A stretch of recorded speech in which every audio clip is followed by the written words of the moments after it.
जब study abroad का कोई अवसर मिलता है तो ये बात तो सही है कि उसके अपने फ़ायदे होते हैं, अपनी एडवांटेजेस होती हैं, लेकिन उसके साथ कुछ चुनौतियां भी हमारे जीवन में आ सकती हैं। और जिसमें से एक जो सभी लोग जो विदेश जाएंगे, चाहे वो पढ़ने जा रहे हैं, चाहे वो नौकरी करने जा रहे हैं, जिसको हम कहते हैं कल्चर शॉक। और ये बड़ा नेचुरल है कल्चर शॉक, मतलब कि भाई आप एक वहाँ गए, एक नई संस्कृति, नए लोग वहाँ पर आपको मिले, और कई बार उनके नए नए तरह के आप रीति रिवाज देख रहे हैं, तो उनको समझना, जानना कई बार हम लोगों के लिए बड़ा डिफ़िकल्ट हो जाता है। हम इस दुविधा में पड़ जाते हैं, अजीब लोग हैं, कैसे लोग हैं, हमारे देश में तो ऐसा होता है, और हमको लगता है जो हम अपने देश में करते हैं वही सही है, और जो वहाँ पे लोग हैं उनको हम कई बार गलत समझने लगते हैं, या उनके रीति रिवाजों को हम जो है हंसी का कारण बनाते हैं। तो इस तरह से क्या होता है कि लेकिन वहाँ क्या है कि वहाँ पे सभी लोग वैसा कर रहे हैं, तो हमें अजीब लगता है, हमारे मन में बड़ी कन्फ्यूजन आ जाती है। तो ये चीज़ें होना, सच बताऊं तो बहुत नेचुरल है, हर एक के साथ होगा, क्योंकि हम नई जगह जा रहे हैं, वहाँ के नए कस्टम्स हैं, नए रीति रिवाज, और जिनके बारे में हमें जानकारी नहीं है। तो कई बार हमको लगता है कि हम ये कहाँ आ गए, क्या हमें यहाँ होना चाहिए, हम अपने आप को डाउट करने लगते हैं। अब जैसे लैंग्वेज की बात कर लें, हो सकता है कि वहाँ की भाषा सीख कर गए हैं, लेकिन उसके बावजूद हम एक्सपर्ट नहीं होते, या कई बार हम टूटी फूटी ही जान रहे होते हैं, क्योंकि वैसे भी जैसे कई बार कहते हैं ना कि एक्सेंट, बोलने का लहजा ही बहुत डिफरेंट है। हमारे अपने देश में हिंदी अलग अलग प्रांतों में, अलग अलग स्टेट्स में अलग अलग तरीके से बोली जाती है। तो ये चीज़ है कि अगर हमने सपोज जर्मन सीख ली, फ्रेंच सीख ली, स्पेनिश सीख ली, तो पता चला कि हम उन भाषाओं को इंडियनाइज्ड वर्जन में बोलते हैं, और जब हम वहाँ एक्चुअली में वहाँ जाते हैं और उन लोगों से मिलते हैं तो पता लगता है अरे जो हमने सीखा था ये तो कुछ विशेष काम नहीं आ रहा, क्योंकि कई बार सामने वाला क्या कह रहा है यही हम समझ नहीं पाते। फिर खाना, हमको अलग अलग फ्लेवर्स की, अपने तरह के खाने की आदत है, वहाँ पे बिल्कुल अलग अलग नामों से अलग अलग चीज़ें मिल रही हैं आपको, वो अपनी पसंद के आलू पराठा, दाल चावल, ठीक है, छोले भटूरे, डोसा, जिन चीज़ों की भारत में आदत है वो तो कहीं आपको नज़र ही नहीं आ रहे। तो ये चीज़ें भी कई बार आपको परेशान करती हैं। फिर उनके रीति रिवाज, उनके बात करने के तरीका, उनका काम करने का तरीका, ये चीज़ें हमारे से बहुत अलग होता है, और जिस वजह से हम कंफ्यूज होते हैं। और ऐसा ये नहीं है कि सिर्फ भारतीयों के साथ ऐसा होगा, कोई भी व्यक्ति जब विदेश जाएगा, या अगर कोई विदेशी हमारे देश में आएगा, तो उसके साथ यही सारी परेशानियां होंगी। तो मैं समझता हूं कि आप लोग जानना चाहेंगे कि इस तरह की परेशानियों से कैसे बचें, और अगर वाकई हम किसी ऐसी परिस्थिति में पड़ी गए तो फिर अपने आप को वहाँ से कैसे निकालें। ठीक है, तो उसके लिए आपको, जैसा मैं हमेशा कहता हूँ, पेन एंड पेपर ले आइए। आपको बहुत सारे नोट्स बनाने की ज़रूरत पड़ सकती है, तो तब तक मैं इंतज़ार करता हूँ। और फिर मैं इस बीच अपने आप को, जिन लोगों के पास पेन एंड पेपर है, मैं आपसे परमिशन लेना चाहूँगा कि मैं अपने आप को इंट्रोड्यूस कर सकूँ कि आई एम कपिल गुप्ता, मैं स्टडी अब्रॉड एकेडमी का फाउंडर हूँ, और I am on a mission कि मैं करीब 100,000 बच्चों को उनकी मनपसंद यूनिवर्सिटी में एडमिशन दिला सकूं, और उनके लिए हैप्पी करियर्स क्रिएट करने में हेल्प कर सकूं। और मैं हमेशा हैप्पी करियर्स कहता हूं, ये बात सही है, money is very important, but at the end of the day खुशी बहुत मायने रखती है। ठीक है, हम ऐसा कह के पैसे के महत्व को कम नहीं कर रहे, लेकिन हम ये कह रहे हैं कि खुशी का अपना महत्व है। तो आगे बढ़ते, तो कल्चर शॉक मतलब उससे आप परेशान हो सकते हैं, चिड़चिड़े हो सकते हैं, आप ऐसी परिस्थिति में आ सकते हैं कि कोई आपका अपमान कर दे, क्योंकि जब आप विदेश में होते हैं और आप चीज़ों को नहीं जानते या नहीं समझते, तो आप अपने तरीके से अनजाने में आप कुछ ऐसा कह देते हैं या कर देते हैं जिससे सामने वाला ऑफेंड हो जाए, सामने वाले को लगे कि आप उसकी हंसी उड़ा रहे हैं, उसका परिहास कर रहे हैं। जबकि आपके मन में ऐसी कोई भावना नहीं है। लेकिन उसी तरीके से सामने वाला जब आपको नहीं पहचानता तो वो कुछ ऐसा कर सकता है कि आप जो है इंसल्टेड फील करें। तो ऐसी जब परिस्थितियां बन जाती हैं कभी कभी, तो आप कंफ्यूज हो जाते हैं, आपको लगता है भाई ये क्या हो रहा है, या फिर आप चिड़चिड़े हो जाते हैं, इरिटेशन आपके अंदर आ जाती है। और इस परिस्थिति में आपको घर की याद आने लगती है, क्योंकि आप जब अपने परिवार में बैठ के कई बार आराम मिलता है, लेकिन जब इस तरह की चीज़ें हो रही हैं और आप अपने घर से बहुत दूर हैं तो होम सिकनेस आ जाती है और आप असुरक्षित यानी इनसिक्योर फील करने लगते हैं। और इन सारी चीज़ें जब आप संभाल नहीं पाते तो वो आपको उदास कर देती है, तो यानी आप उदास रहने लगते हैं। तो ये अजीबोगरीब जो ये चीज़ें हो रही हैं, मतलब ये सबके साथ होता है। हम ये नहीं कह रहे कि आप गलत हैं, आप बिल्कुल अपने आप को गलत मत मानिए, लेकिन क्या होता है अनजाने में हमसे ऐसा होता है, हम चीज़ों को समझ नहीं पाते, हमारे भाषा को लेके, खाने को लेके, मतलब बहुत सारी चीज़ें, क्योंकि सब कुछ तो नया है, प्लस हम अपने परिवार से दूर हैं। तो ये जो फेज़ है हम इनको 4 पार्ट्स में डिवाइड कर लेते हैं। पहला हनीमून फेज़। अब हनीमून फेज़ क्यों कहा गया? क्योंकि भाई ये तो है नहीं कि आप हनीमून पे, लेकिन हम हनीमून को खुशी से जोड़ते हैं, ठीक है। तो जब आप विदेश जाते हैं, आप एक सपनों को लेके जा रहे हैं, अपने भविष्य के अच्छे सपनों को लेके, आपके मन में इस बात की खुशी है कि आपको एक बहुत अच्छी यूनिवर्सिटी में अपने मनपसंद प्रोग्राम में एडमिशन मिला है। और फिर जब जैसे हम कहते हैं ना कि 12वीं तक तो स्कूल वाला सिस्टम था, बहुत ज़्यादा अनुशासन, अब एक ये भी मन में होता है भाई अब कॉलेज है, तो एक न्यू फाउंड फ्रीडम है, ठीक है। तो एक अजीब सा मन में लगता है कि एक एक्साइटमेंट है, एडवेंचर, कि भाई अब तो हम पता नहीं क्या करने वाले हैं। तो वो चीज़ पूरे जो सोच को जो है बहुत एक्साइटिंग बना देती है। फिर हम सेकंड फेज में आते हैं, वो हो जाता है हमारा फ्रस्ट्रेशन फेज, यानी अब आपका हनीमून फेज तो हो गया ख़त्म। क्यों?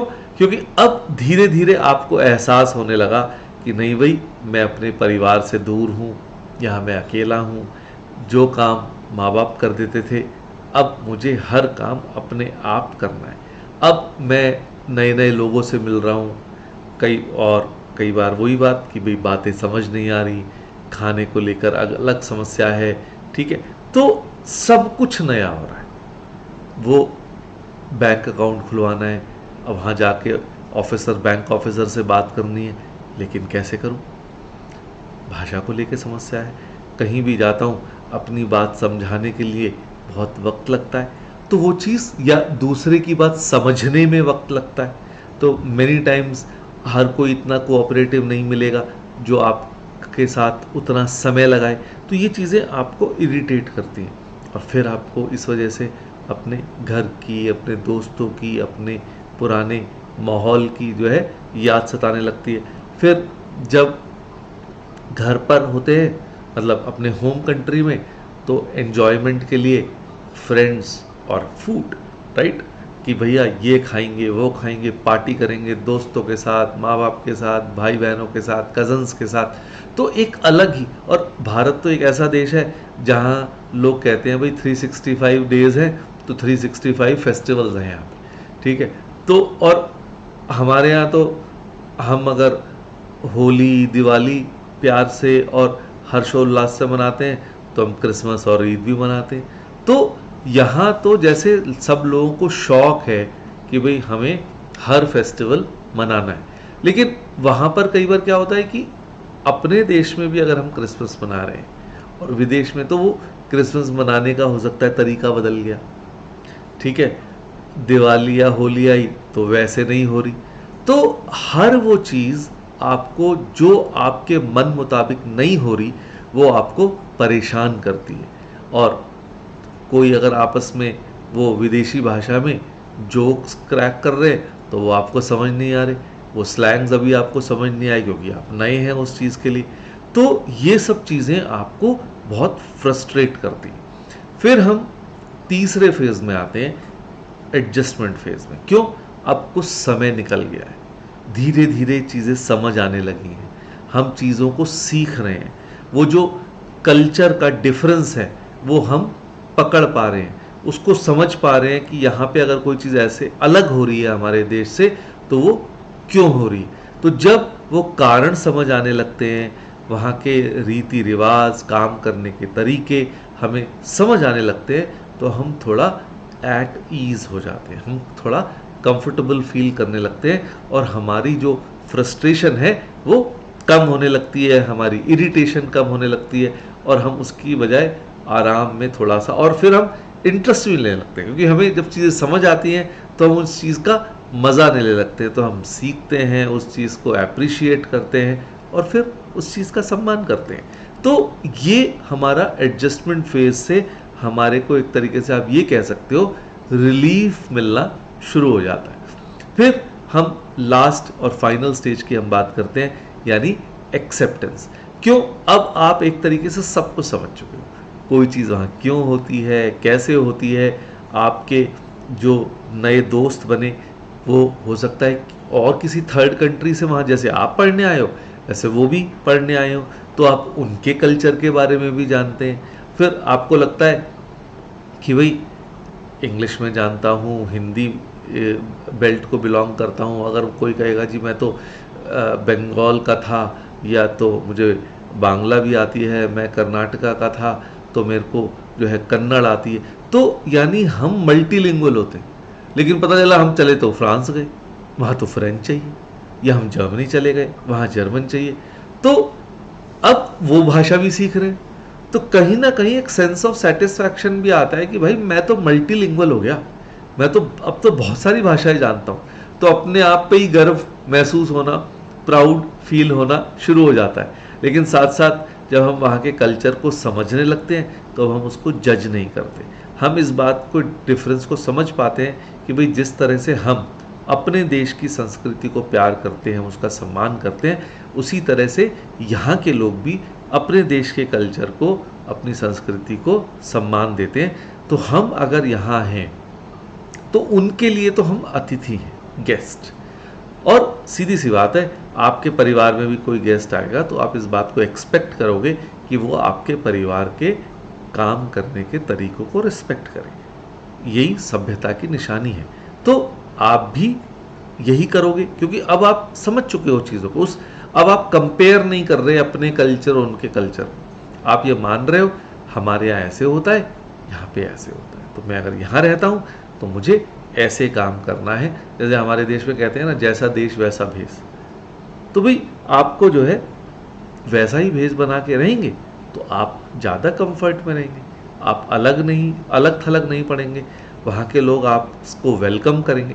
तो ये सारी चीज़ें जो है आपको फिर आराम देती हैं, आपको भी एक बिलोंगिंगनेस की फीलिंग आने लगती है, आपके नए दोस्त बन चुके होते हैं और फिर वो लोग आपकी मदद भी करते हैं। तो ये जो प्रोसेस है, जब आप एक्सेप्टेंस फेज की हम बात कर रहे हैं, देखिए अपने आप नहीं आता, आपको उसके लिए कुछ एफर्ट करना पड़ेगा। हमने ठीक है, हमने 4 फेजेस बना दिए कि honeymoon phase, frustration phase, adjustment phase और एक्सेप्टेंस फेज, लेकिन इसको जो प्रोग्रेस करना है कि हनीमून फेज से हम फ्रस्ट्रेशन फेज में तो अपने आप घुस गए, परिस्थितियों ने हमें ला दिया, लेकिन फ्रस्ट्रेशन फेज से जब हमको एक्सेप्टेंस फेज में आना है तो उसके लिए हमें एफर्ट करना होगा, एक कॉन्शियस एफर्ट। और वो क्या होगा कि हम, और ये एफर्ट हमारा अपना देश छोड़ने से पहले ही शुरू हो जाएगा। वो कैसे?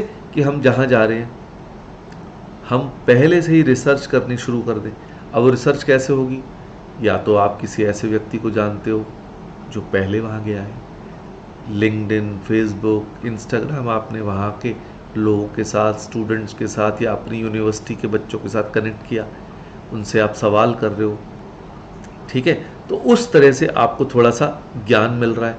फिर आप इस बात से मत डरिए कि भाई मेरे से गलती हो गई तो क्या होगा। आप गलती करेंगे, इसलिए करेंगे कि इसलिए नहीं कि आप चाहते हैं, इसलिए कि आप नए हैं, आप अनजान हैं, आप वहाँ के तौर तरीकों से वाकिफ नहीं है। लेकिन हाँ, अगर एक बार गलती हो जाए और वहाँ पर कोई आपको बता दे तो अब ये आपकी जिम्मेदारी बन जाती है कि आप दोबारा उस गलती को ना करें। ठीक है ना। और इस चक्कर में मत पड़िए भाई मैं तो ऐसे देश, मेरे देश में तो ऐसे होता है। आपके देश में कैसे भी होता, वहाँ ऐसे होता है, आप उस चीज़ को सीखिए। इस तरह की सोच मत रखिए भाई मेरे से नहीं होगा, नहीं। आपका येस आई कैन एटीट्यूड होना चाहिए। लोगों को जज मत करिए, समझिए कि आप उनकी जगह होते तो आप क्या करते, या वो आपकी जगह होते तो क्या करते। तो उस तरह से चीज़ों को जानने और समझने की कोशिश करिए। जल्दी से जल्दी वहाँ की भाषा सीखने की कोशिश करिए, वहाँ के स्लैंग सीखने की कोशिश करिए। और उसके लिए कैसे, वहाँ के लोकल चैनल देखिए, रेडियो सुनिए, वहाँ की लैंग्वेज में म्यूज़िक या मैगजीन्स को पढ़िए। तो ये सारे तरीके जो हैं ये आपको जल्दी लैंग्वेज सीखने में हेल्प करेंगे।